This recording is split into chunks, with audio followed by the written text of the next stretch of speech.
Hey guys, Mr.Relatable here. Welcome back to episode 4 of Creative Basics. In this episode, we're going to be going over the long-awaited triggers, channels, receivers, and we're going to include buttons in this since they're pretty useful. So in this video, you're going to learn everything that you need to know about how to use these triggers, how to set up the channels properly, how to set up your receivers properly, anything like that. So we're going to hop right into it. There's timestamps down in the description if you guys already know the basics, as well as if you just want to jump to specific times. However, for now, we're just going to be going over the basics. So we're going to move this button out of the way for now and just go with the trigger. So let's go through all the settings real quick and I will explain every single one. So starting at the very top, triggered by player. What this pretty much just means is that if a player walks into the button, it'll get triggered. So if a player goes like that, it gets triggered. If the button was down on the floor like that, if a player walks over it, it'll get triggered. Stuff like that. Triggered by damage just means that if a player smacks it with their pickaxe, it'll be activated, or shoots it with their gun. Times can trigger infinite. If you only want players to be able to hit the button once, so if you only want it to be activated once, just put it on 1. Otherwise, you can just put it on infinite or whatever number that works best for your map. Typically for my maps, 1 or infinite works best.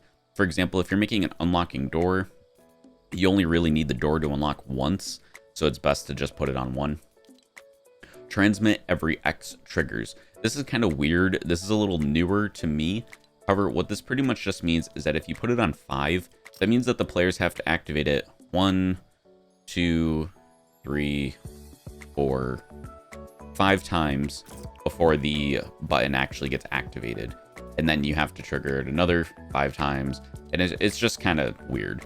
So I just typically like to have this on 1. I mean, if you want to put it on other numbers, you're more than welcome to. It's just I haven't messed around with it a ton to really know. I mean, this can go all the way up to 100, so I'm sure you guys could go wild. Delay, this pretty much just says if you activate the button or activate the trigger, then it waits that many seconds before actually transmitting anything. So if I walk up to it, it'd be 1, 2, 3, and then it would transmit because it's on 3 seconds. We'll just put it on none. Reset delay, if I put it on 5 seconds, that pretty much means when I activate it, it waits 1, 2, 3, 4, 5 before being allowed to activate again, if that makes any sense. So if I activate it, it transmits instantly. However, it waits 5 seconds before you can activate it again. We'll just put this again to none. Trigger sound and trigger VFX. That's pretty much just if you want the noise to go off when you hit it, as well as the little animation that goes off. I like to have it on none for a lot of my maps. Visibility in game, if you want this thing to actually be visible or not, this like weird box looking thing, if you want that to actually be enabled or not. Receive damage while invisible, if you want the device to actually take damage when it's invisible or not. Enable on minigame start.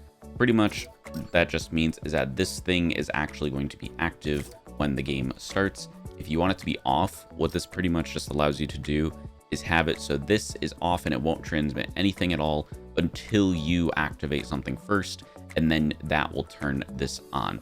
So think of it as kind of like a light switch, right? If you unplug the light switch, it's not going to work. What this pretty much just means is that if it's enabled on minigame start, if it's disabled, that pretty much just means you've unplugged the light. And then if you turn it on, that means you enabled the light. So now you can turn the lights on and off. Hope that kind of made sense. So enable when receiving from, that pretty much just allows you to do this. When you have it on disabled, if you put enable when receiving from channel 1, that means if you have another button, let's say this, that transmits onto channel 1, when I click this, that'll kind of plug in the light switch, if we're going to call it that. So we'll just put this back to normal. Disable when receiving from, that's kind of the opposite. I can make it so when it's on by default, when I hit channel 1, for example, that'll then turn off the device. Trigger when receiving from, this one's kind of weird. I don't really know why you would want this unless you're kind of trying to chain stuff together. I've never used this personally, but what this kind of just means is that when it kind of receives a signal from channel 1, then it will trigger. So if it receives a signal from channel 1, then you can transmit to channel 2. Maybe you can make use of it. I personally haven't found a good use for it just yet. Reset times triggered when receiving from. What this just kind of means is if you have transmit every X triggers, and let's say we have it on 6, let's say you hit it 3 times. So 1, 2, 3, and then you could set this to channel 1. And then what that means is that it will reset the amount of times that we've hit the button. So we've hit it 3 times, meaning we'd only have to hit it 3 more to activate it. If we have it receiving from channel 1 and then we activate channel 1, then it will reset back to the full 6 that we need to put. Hope that kind of made sense. It's a little confusing, I get it, but once you guys get used to it, it'll be fine. And then this is the important one, when triggered, transmit on, and then we can select a channel. So I've talked about these channels kind of quite a bit. You guys are probably wondering what these channels actually are and what they do. And the channels are very, very, very simple. What you can pretty much do is have it set to, let's say, channel 1. And then I'm just going to turn on damage as well, since I like to pickaxe the buttons personally. I don't really like to walk in them. But let's say we have it on channel 1. Now what we could do is take a device from the menu. A lot of these devices have channel support. So if you need to find a device that you want to use, I mean, you could pretty much just use any single one. A lot of them have channel support. I mean, I know that the newer ones do, definitely. However, we're going to be going with the music sequencer, as that's the one that I feel like a lot of people are going to be using. So we can set down a music sequencer and then just set its settings to whatever we want. So let's say we'll just set it to 180 and then we'll put it to half-half. If you guys don't know much about music sequencers, I do have a whole video about that as well. But now at the very bottom, we can set up start sequence when receiving from channel 1. And now what this pretty much just means is when this gets hit, it's going to send out a wireless signal on channel 1. So just imagine it sending out a signal to channel 1. And now we have the music sequencer set so it receives a signal from channel 1. When it receives a signal from channel 1, it's going to start the sequence. So now if we start the game real quick, I can show you guys what it does. So you will notice, I actually have it turned off right now. I've put the visibility to off. But you'll notice that when I hit this, it's invisible right now just because of the setting that I have on. But when I touch this, you'll notice that the music sequencer gets activated. So there you go. Now the music sequencer gets activated. I could even hit it as well, and the music sequencer will start moving. Now this could be really, really, really useful for specific maps and specific situations. And these can honestly make your puzzle maps or adventure maps 10 times more amazing than they already are. So we're just going to put this to on again so we can see it in the game. But you can do a lot with these. For example, you can make a wall of text that says, this text will show up when I hit the button. And we'll set it to just set the correct settings. Now let's bring it over here. So we can do stuff like this. And we can put the, we'll just put the border to off and the background color to clear, just so the text is floating. Now, when you have your text set up, all you're going to want to do is go down to the bottom and put it to enabled during phase, none. Okay. And now set text visible when receiving from channel 1. And now what you'll notice is that when I hit the button, the text kind of reads, oh, I'm getting a signal from channel 1, and then the text will turn on.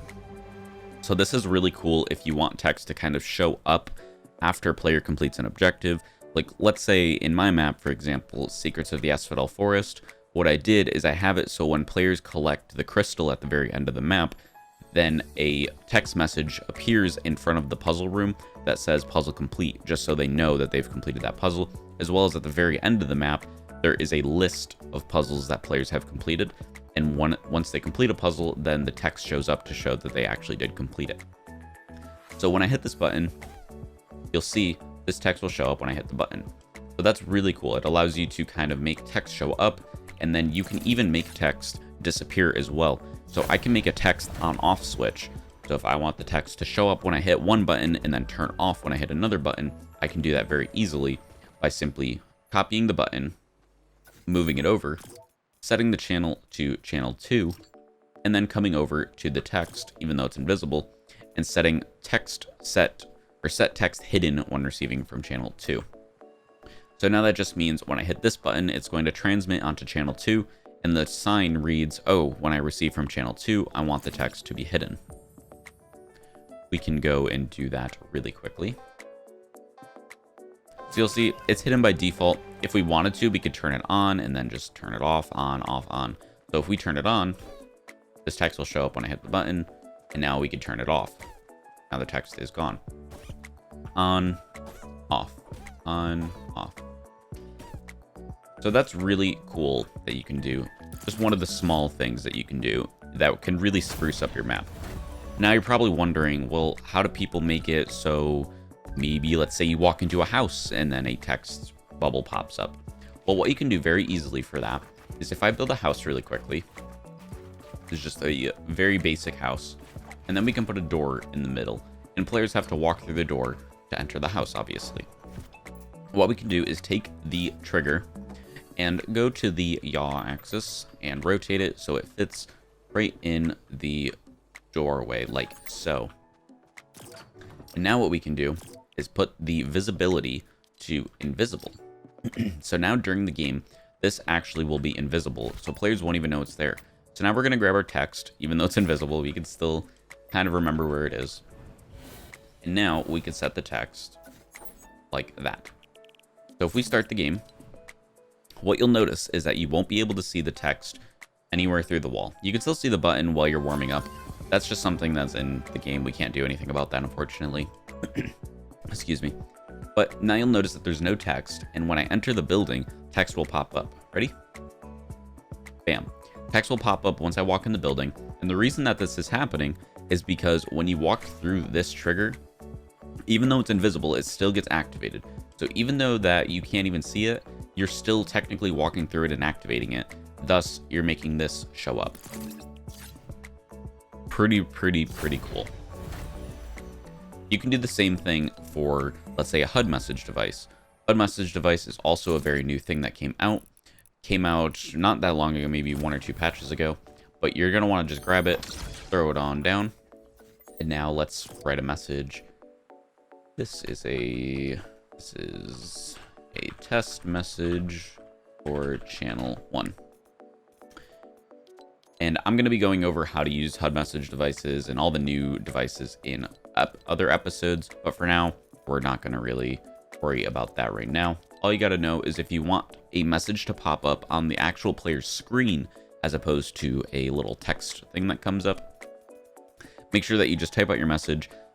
Time from round start, you want it on off because you don't want it to... What this pretty much just says is that after the round starts, 5 seconds after the round starts, if we have it on 5 seconds, then the message will display. You're going to want that on none or off because you don't want the message to display after a certain amount of time. And then let's see. Let's go down to placement and we'll put it on, let's say, bottom center, and then show when receiving from channel 1 because that's the one that we're working with right now. So now you'll notice that when I walk through the room, it's going to have a message that pops up on the screen as opposed to a text little chalkboard thing. So I can show you that right here. When I walk through the video, when I walk through the door, you'll notice that a little message pops up on the screen. This is a test message for channel 1 that pops up. So that could be pretty cool if you're trying to make kind of maybe a quest line or something like that, or maybe narration for the player when they walk in the room, stuff like that. Also, if you're setting it up, you're probably going to want it on only trigger once, just so the message doesn't keep popping up every so often. But that's besides the point. So what else can we do with them? Quite a lot, really. We're going to make an unlocking door real quick for you guys, just so you guys can know how to make one of those. So let's build kind of a little platform here with a tunnel. Let's go like that. And we'll just build a little tunnel like so with a door like that. So now we got a door that you can just walk on through. We'll also just edit out the backside so we can go through the backside once we're done. How do you make an unlocking door? Very simply, You can do it one of two ways. You can either do the barrier method or the explosive barrel method. Both are very, very, very easy to set up, and I will be going through them very quickly, so pay attention. First method, grab a barrier, place it on down, change the height a little bit higher so it goes into the actual doorway itself, and set the enabled to disabled, and then enable when receiving from, you want it to be enabled and then disable when receiving from channel 1. So now it's going to be turned on until players activate the channel, and then it will be turned off. So I can show that really quickly. Let's grab our trigger and put it right here like so, and then make it visible so we can see it again. If we start up the game really quickly, you'll notice that I can't walk through the door until I click the button, and then it'll allow me to walk through the door. It's really useful if you're trying to make kind of a doorway that you have to find, let's say, a quote-unquote key for. Once you find the key, then it unlocks. So you can see we can't walk through it. I'm holding W right now, and I can't walk through it at all. And now if I hit the button, we still have the Hud Message Device set up, but when I hit the button, you'll notice that I can walk right on through. Second option here, very, very, very simple as well. This is what I use in a lot of my maps, is this option that I'm going to be showing you really quickly. First thing you're going to want to do is go to the galleries menu and scroll down just a little bit. Let me just find it. Keep scrolling. Keep on scrolling. There it is. About halfway, right under the block gallery, you're going to find this gallery. This is what I do for a lot of my maps. Is I just throw this on down, and then I grab this little wooden bar thing, and I put it in front of the doorway like so. And then I increase the height just a little bit, so then it goes underneath the ground a little bit more than it does normally. So we'll get something like that. If we just delete these walls really quickly, and then the ramp. Oops, deleted it on accident. I just go back and place it again. All we're going to want to do is have it so it dips a little bit into the flooring. And then what we can do is grab an explosive device and throw it on down. Now we can put the explosive device right here like so. And if you haven't watched my explosive device video and you don't know how these work, I do have a video on my channel about those. So it's very useful if you're trying to learn how to do stuff with them. So all we're going to do is just put on some very basic settings. We went over how to make unlocking doors in the other video as well. This is just how to do them with triggers. So we can just do this, explode when receiving from channel 1. And what this pretty much just did is I set it up so this little barrier thing is going to be blocking our doorway. And the only way that we can activate it is by clicking this trigger. What this trigger then does is sends a signal to this barrel, and then this barrel blows up. This barrel's radius is very small, which means that it's only going to break this kind of little wood piece here. And just to be on the safe side, we can even set the damage only to 50. And what this means is that since this thing has 45 health, it's only going to destroy that. You can see these floors have 140, which means they're not going to be destroyed because they have more than 50 health, which is the damage that this does. Kind of confusing, I get it. I'm trying to cover as much as I can in this video so you guys understand everything you need to know about these. So let's go up here, and you'll notice that there's a barrier in front of our door. We can't walk through because there's something there. Obviously we can jump on top, so if I positioned it better, we'd be fine. But for the time being, just imagine you can't go through that. Now if we hit this, the barrel blows up, which means that the little blockade or whatever is gone, meaning now you can walk through the door. So that's how to do that. Very cool and very easy for unlocking doors. Now let's simply go over buttons really quickly. They're very simple and very, very, very similar to triggers. These are the buttons right here. So if we just walk up to them, we can customize them. We're just going to go through all of these options really, really quickly. We're not going to spend too much time on them. Team. This pretty much just means what team can activate it. Any team means any team can activate it. Team 1 means that only Team 1 could activate it. Team 2 would not be able to. Team 3 would not be able to. Only Team 1. Times can trigger. Exactly the same as the trigger device. Just how many times you want this thing to be allowed to activate. Delay and reset delay, exact same thing. You want it to be a 3-second delay. When you click the button, it waits 3 seconds before transmitting the signal. you want it to be a 3-second reset delay, it sends the signal instantly, but then waits 3 seconds before you can hit it again. Trigger sound, if you want the noise of the button enabled on game start, very simply, same thing as triggers, if we want the button itself to be enabled. Interaction text is really cool. Press this button to unlock the door. What this pretty much just means is, you see how there's an E to customize option right now? What that E to customize option will be in the actual game is it'll be this message. So when you hover over it, it'll say E, press this button to unlock the door. Enable when receiving from, if you want this to be disabled off the game start, and then enable after you do something, you can do that. Disable when receiving from, same thing as the trigger, if you guys watched that part. When interacted, transmit on. This is the most important part. Pretty much just sends it to whatever signal. So if we put it on channel 1, also, I'm going to delete the Hud Message Device really quickly so that doesn't pop up. If we put it to channel 1, what this is now simply going to mean is that it's the exact same thing as a actual trigger, in the sense that when you click it, something will happen. However, for this, instead of like smacking it or walking into it, you actually have to press E on the button. It's really, really, really cool. And I use these in a lot of my maps. So if we walk up to it, you know, our barrier is still here as always. We'll just close the door. Our barrier is still here. Now, if we hit this button or walk into it, the barrel will blow up. However, now we see that this has a little E thing. Press this button to unlock the door. So now if we click E on it, the barrel gets blown up. And now we can walk on through. So that's how to set up buttons. Exact same thing as triggers. If you understand triggers, you're probably going to understand buttons. What else can we go over really quickly? We're just going to go over how to make kind of makeshift buttons, I guess you can call them. I use makeshift buttons in a lot of my maps, or kind of things that be activated, or things that get activated when you press them, as opposed to actually hitting E on it or anything like that.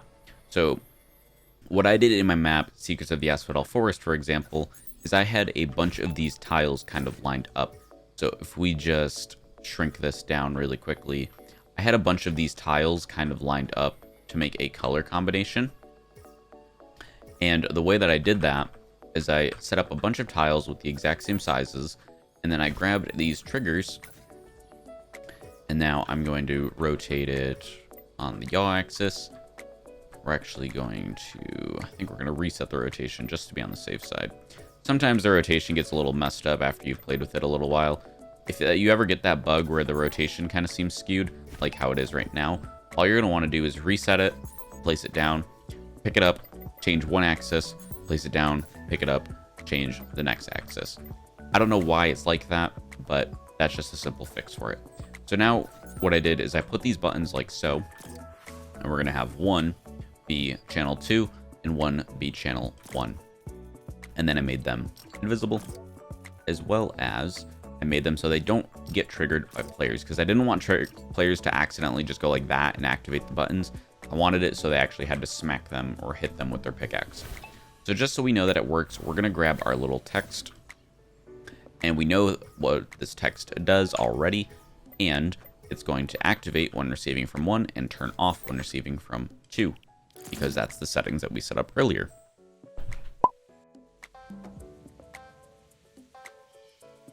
So if we go over to this, you'll notice that they're gone, and now we can kind of make some makeshift buttons, which is really cool, because what we can allow players to do is when they hit this, excuse the explosion, but you'll now notice that this text has shown up, and now when we hit this one, the text has gone away.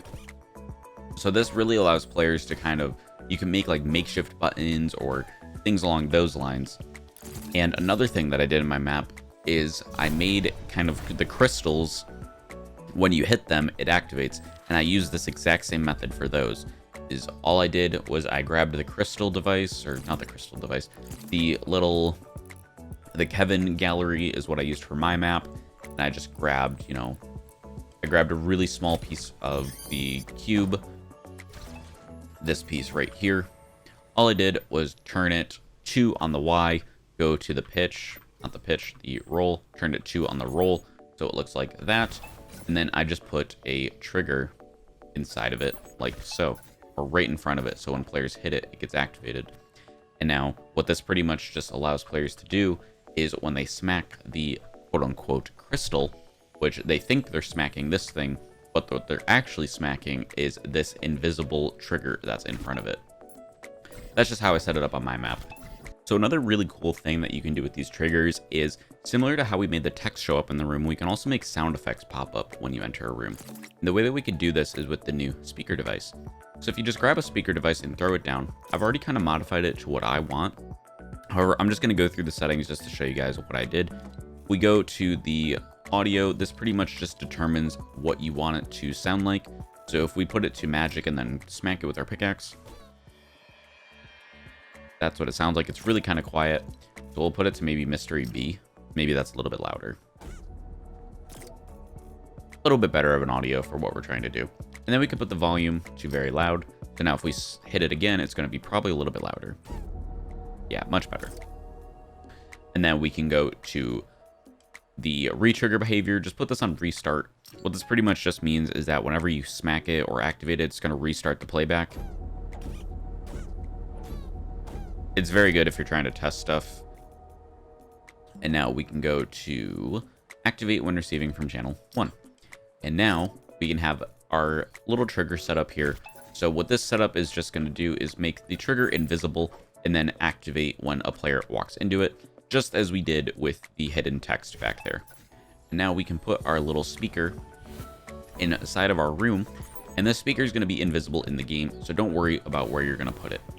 Now if we start the game, you'll notice that when the players walk in the room, they'll be greeted with a nice little sound effect. And I'll show that right now. Ready? Really, really, really cool.